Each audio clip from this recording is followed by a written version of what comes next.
চিত্রাঙ্গনা পর্ব 6। তোর মুখের লাগাম আর ঠিক হইব না মনে হয় ফারাজ। রোশন পায়ের উপর পা তুলে দিয়ে সোফায় আরো ভাবে বসলো। তাদের তিন ভাইয়ের বয়সে খুব একটা পার্থক্য নেই। রাজনের বয়স 37, রোশনের বয়স 34 আর ফারাজের 30। এই বাড়ির প্রতিটি মানুষ অসম্ভব সুন্দর। দেখে মনে হয় আল্লাহ পৃথিবীতে পাঠানোর সময় কোনো কিছু বাদ রাখেননি। তবে ফারাজের গায়ের রংটা একটু বেশি ফকফকা। রাগলে মুখ কান একেবারে লাল হয়ে ওঠে। ফারাজ প্যান্টের পকেটে হাত রেখে নদীর দিকে তাকায়। বাড়ির বউদের মধ্যে নদীর গায়ের রংটা একটু শ্যামলা, তবে উজ্জ্বল শ্যামলা। ফারাজ নদীরকে উপেক্ষা করে তার সামনে দিয়ে ভাইদের পাশে গিয়ে বসলো। নদী তখনও পাথরের মতো সেখানে দাঁড়িয়ে আছে। মোহনা বজন কক্ষের সামনে দাঁড়িয়ে শাড়ির আঁচলে হাত বুলিয়ে তামাশা দেখছে। বাড়ি অন্যদের এসবে আগ্রহ নেই, তারা যে যার মতো কাজ করছে। ফারাজের বাবা সুলেমান আর চাচা জুনায়েদ এলাহি বাহিরে এখনো। সুলেমান সকালের নাস্তা সেরে জেলা পরিষদে গিয়েছেন, সঙ্গে তার ভাই জুনায়েদও গিয়েছেন। জেলা পরিষদে আইন শৃঙ্খলা কমিটির মিটিং আছে। কিশোরগঞ্জের অবস্থায় ভালো না। আজকাল এখানে কিশোর গ্যাংয়ের পরিমাণটা বৃদ্ধি পাচ্ছে। এছাড়া অহরহ বাচ্চা হুটহাট নিখোঁজ হয়ে যাচ্ছে। শুধু বাচ্চা বললেও ভুল হবে, নারী পুরুষও কম হাওয়া হচ্ছে না, বিশেষ করে নারী। এসব সমস্যা নিয়ে জলদি মিটিংয়ে না বসলে পরে দেখা যাবে দুর্ঘটনা নিজের ঘরের দুয়ারে এসে পড়েছে। ভাবি, ফারাজ লম্বা করে নদীকে ডাক দিল। হু। নদীর কণ্ঠে ভয়।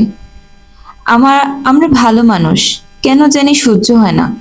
মনে হয় কলিজাটা ছিঁড়ে ভুনা করে খাই। আচ্ছা ভাবি, আপনি এত ভালো কেন? ফারাজ একেবারে স্বাভাবিক। সে নীল শার্টের দুটো বোতাম খুলে পা ছড়িয়ে বসলো। টেবিলের উপর রাখা আঙ্গুলের বাতি থেকে একটা লাল আঙ্গুর মুখে দিয়ে রাজনের দিকে চাইলো। এবার তোমাকে মনে হচ্ছে 4 নাম্বার বিয়েটা করতেই হবে। আমার নতুন ভাবি চাই। এই ভাবি অনেক বেশি ভালো। দেখো না, একটু আগেও আমার বউটাকে সবার সামনে কেমন করে পরিচয় করিয়ে দিচ্ছিল। ধুর ভাই, এত ভালো মানুষ আমার পোষায় না, যত সব ছোটলোকি কারবার। আমার ভুল হয়েছে ফারাজ, আমি খারাপ উদ্দেশ্যে কিছু করিনি। নদীর কণ্ঠে আকুতি। ভুল? Okay fine. কিরে, তুই হুট করে বিয়ে করলি? এ এ কি করে সম্ভব? চিচ্চা মেয়েটা আসলে কে বলতো? আর তুই কি সত্যি ওকে ভালোবেসে ফেলেছিস নাকি? রোশান ফারাজের দিকে মুখ ফিরিয়ে প্রশ্ন করলো। ভালোবাসা? সেটা কি জিনিস? আচ্ছা, যা মনে করো। আমি আমার বউকে ভালোবাসি না ঘৃণা করি সেটা আমার ব্যাপার। তবে ফারাজ এলাহির পদ্ধতি ভিন্ন। আমি ভালোবাসা দেই সব ছিনিয়ে নেওয়ার জন্য। এটা ভালোবাসা না, এটা বিষ, বুঝলে তো? আমি রুমে যাব। আরে বাল, ভাইয়ের সঙ্গে কথা বলছি, দেখতে পাচ্ছেন না ভাবি? এতদিন পর বাড়িতে ফিরলাম, তাও আপনাদের মহিলাদের জন্য শান্তি নেই। আর রাজন ভাই, আপনি আপনার বউকে ঠিক করেন। ঠিক করার দায়িত্ব যদি আমি হাতে তুলে নেই, তাহলে কিন্তু এলাহি বাইরে থেকে আরেকটা লাশ বের হবে। রাজন কোনো জবাব দেয় না, শুধু শীতল চোখে নদীর দিকে চেয়ে থাকে। নদীর লজ্জা লাগছে। এখন তো নিজের অবস্থা দেখেও মনে হচ্ছে প্রদর্শনের পাত্র। হঠাৎ রান্নাঘর থেকে কাজের মেয়ে নীলুফা এসে সবাইকে উদ্দেশ্য করে প্রশ্ন করে, ভাই খাউন খাইবেন না আপনারা? না, তোকে খাবো। জোহানের অদ্ভুত কথায় মেয়েটা ঘাবড়ে গেল। আজ 1 সপ্তাহ হয়নি সে এ বাড়িতে কাজ শুরু করেছে। কাউকে ঠিকভাবে এখন অব্দি চেনে না পর্যন্ত। নীলুফার গায়ের রং সিমছাম, নাকে একটা ছোট্ট নলক, আটসার দেহের প্রতিটি ভাঁজে দুরন্ত যৌবন। গলায় একটা তাবিজ ঝুলছে, চুলগুলো সবসময় বিনুনি করে রাখে। নীলুর মা বহু বছর ধরে এখানে কাজ করছে। তবে নীলু কাজ শুরু করার আগে কখনো এ বাড়িতে আসেনি। ফারাজ এক মুহূর্তের জন্য কপাল কুঁচকে নীলুকে দেখলো। পরক্ষণে বিরক্তিতে তার কপাল আরো কুঁচকে এলো। সে উপস্থিত সবাইকে উদ্দেশ্য করে জিজ্ঞেস করলো, কথার মাঝে বা হাত ঢুকিয়ে প্রশ্ন করলো, কেন এই মেয়ে? সে কি নতুন নাকি? কেউ ওরে বলনি মেয়ে মানুষের এমন বাড়াবাড়ি আমার সহ্য হয় না? রান্নাঘর থেকে নীলুর মা জলদি ছুটে আসলেন। মেয়েকে একটা ধমক দিয়ে বললেন, তরে কইছিলাম আমি এইখানে আইতে। যা মুখ পড়ি, সবার কাছে ক্ষমা চাই, এখান থেকে যা। মাফ করবেন। ফারাজ কিছু বলল না, আঙ্গুল দিয়ে ইশারা করে চলে যাওয়ার নির্দেশ দিল। মেয়েটি আর এক মুহূর্ত সেখানে দাঁড়ায়নি। তবে মেয়েটি চলে যাওয়ার পর রোশন তার পাশে বসে থাকা ফারাজকে হিসিয়ে কিছু একটা বলল। ফারাজ তাতেও জবাব দিল না। রোশন উঠে গেল, মোহনাকে কাছে ডেকে বলল, আমার পেট ভরা, তুমি ওই নতুন কাজের মাইয়াটারে 1 গ্লাস লেবুর শরবত বানায় আমার রুমে নিয়ে আসতে কও। মোহনা কোনো জবাব দিল না। তবে রান্নাঘরে যাওয়ার সময় পেছন থেকে জোহান ডাক দিয়ে তাকে বলল, শরবতের সঙ্গে গ্লুকোজ দিতে ভুলল না ভাবি। ভাই সারাদিন ঘরে বাইরে কত পরিশ্রম করে। মোহনা তাতেও জবাব দিল না। সে রান্নাঘরে চলে গেল। রাজন এখনো নিশ্চুপ। সে কি একটা ভেবে নদীকে বলল, ভাত নিয়ে রুমে আসো। রাজন কথা না বাড়িয়ে উঠে গেল। তবে নদীর ভয় হচ্ছে, কিছুতেই রুমে যেতে ইচ্ছে করছে না। মার্জিয়া হা হুতাশ করছেন। সোহাগ যে তাকে এত বড় ঝাটকা দিবে সে বুঝে উঠতে পারেনি। সারা রাত ছেলে বাহিরে থেকে এখন বাড়ি ফিরছে বউ নিয়ে। মেয়ের গায়ের রং শ্যামলা, নাম জান্নাত। মার্জিয়া রান্না রেখে কাটাকাটি করছেন। মারিয়া মাহদিকে ফোন করে সব জানিয়েছে। তবে মাহদি এখনো চাইলেও আসতে পারবে না, কাজে আছে সে। কাজের চাপ ইদানিং অনেক বেশি। সোহাগ জান্নাতকে নিজের রুমে বসিয়ে দিয়ে আসে, ফ্রেশ হতে বলে তাকে। সোহাগকেও ক্লান্ত লাগছে। বাড়ির মানুষ তার মুখ থেকে জবাব শোনার অপেক্ষা করছে। তবে কাউকে কোনো কৈফিয়ত দিতে ইচ্ছে করছে না তার। কি বলবে সবাইকে? চিত্রাকে সে এতদিন ব্যবহার করেছে, এসব প্রেম ভালোবাসা কিছুই ছিল না। চিত্রাকে দেখলে শুধুই কামুকতা জাগতো তার, ভালোবাসা নয় এসব বলবে। তবে জান্নাতের সামনে এসব নিয়ে ঝামেলা করতে এখন মন চাইছে না। সোহাগ মায়ের রুমে এসে বসলো। তার মা আঁচলে মুখ লুকিয়ে কান্না করছেন। বাড়িতে বউ এসেছে তাতে কোনো আফসোস নেই। আফসোস শুধু ছেলে তাকে না বলে এমন সময় বিয়ে করেছে সেই নিয়ে। আর সবচেয়ে বড় কথা, সোহাগ এখনো বেকার। সংসার চালাতে এমনিতেই তাদের কষ্ট হয়, তার উপর ঘরে নতুন একজন এসে জুটেছে। এখন একে কি করে খাওয়াবে? সোহাগ মায়ের পাশে বসলো। জানি তোমার মনে অনেক প্রশ্ন।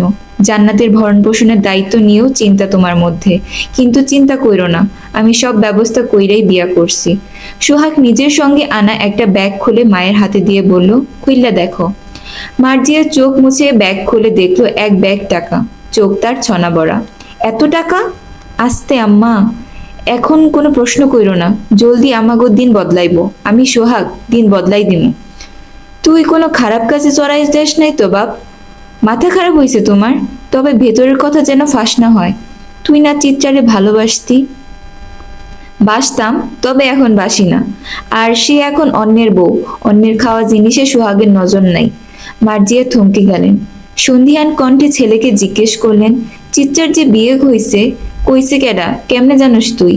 ওর বিয়ার সময় তো তুই নিখোঁজ ছিলি। ফারাজ রুমে এসে শার্ট খুলে এসে বাড়িয়ে নিল। ইদানিং যেই গরম পড়ছে। ফারাজের ঘরে অনেকগুলো ইংরেজি ম্যাগাজিন ছিল।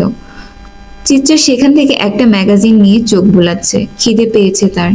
তবে এমন লোকের সঙ্গে তার বিয়ে হয়েছে যে কিনা তাকে অনাহারে রাখিয়ে মারতে চায়। মানে লোকটা হাতে ভাতে সব দিক দিয়েই তাকে মারার জন্য বিশেষ প্রস্তুতি নিয়ে রেখেছে। হঠাৎ কাজের মেয়ে রুমে এসে খাবার দিয়ে যায়। চিত্রা একবার আর চোখে খাবারের দিকে তাকায়। খাবার দেখে ক্ষুধা আরো বেড়ে গেছে। তবে একটা প্লেট কেন? বউ, এই বউ, খালি কি ম্যাগাজিন পড়ে পেট ভরবে?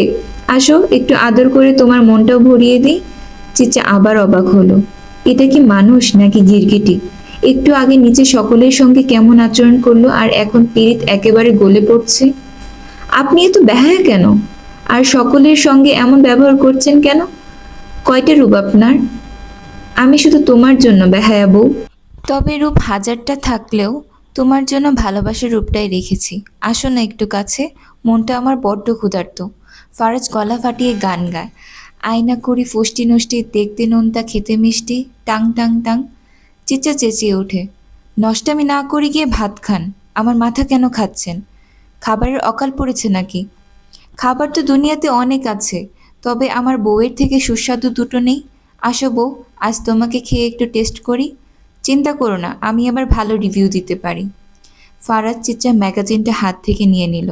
চিচ্চা অবাক হয়ে তাকানোর সুযোগও পেল না। এরই মধ্যে ফারাজ তাকে নিজের কোলে টেনে নিল। চিচ্চার শ্বাস ভারী হয়ে এলো। সে কিছু বলতে যাবে, ঠিক তখনই ফারাজ তার ঘাড়ে হাত রেখে মাথা নিচের দিকে টেনে নিল। সময় যেন এক মুহূর্তের জন্য থমকে গিয়েছে। ফারাজ চিচ্চার ঠোঁটে নিজের ঠোঁট ডুবিয়ে দিল। গভীর একটা চুমু এঁকে দিল। চিচ্চা শিউরে উঠল। হাত দুটো দিয়ে ফারাজের বুকে ধাক্কা দেওয়ার চেষ্টা করলো, কিন্তু ফারাজের শক্ত আলিঙ্গন হতে নিজেকে ছাড়িয়ে নেওয়া অসম্ভব হয়ে উঠল। চিত্রার হৃৎস্পন্দন বেগ পায়। শ্বাস বন্ধ হয়ে আসছে। বুকের ভেতর ঝড় বইছে। কয়েক মুহূর্তের পর ফারাজ ধীরে ধীরে তাকে ছেড়ে দিল। চিত্রা হাঁপিয়ে উঠেছে, বড় বড় নিঃশ্বাস ফেলছে। তার চোখ মুখে বিস্ময় আর বিভ্রান্তি।